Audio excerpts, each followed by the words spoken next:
simply recognize the authority of the Congress. In simply recognizing the authority of Congress, you have wittingly or unwittingly surrendered part of your mandate because you expose the confidentiality of those documents which should have been preserved per your own rules and regulations. Sa aking pong palagay, ay na-compromise po ninyo yung integrity,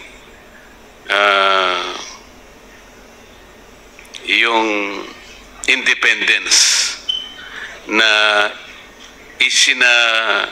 ano ba sa Tagalog, yung repose, yung ipinagkatiwala sa inyo na saligang batas. Maring hindi po nyo alam, maring hindi conscious kayo, pero part of that authority na ibigay po ninyo. Sa makatwid, meron pong na-compromise ngayon.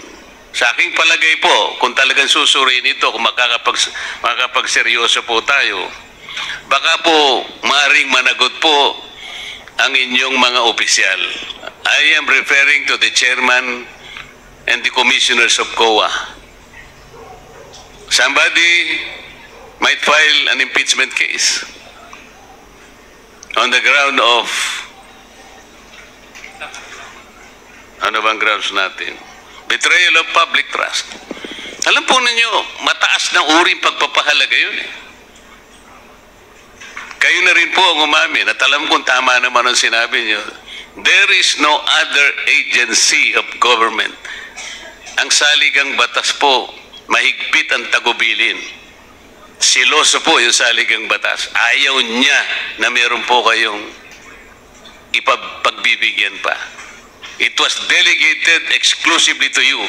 You cannot delegate that, even part of that particular authority and function. Mr. Chair, salamat po sa inyong panahon. Thank you, Congressman Marcoleta.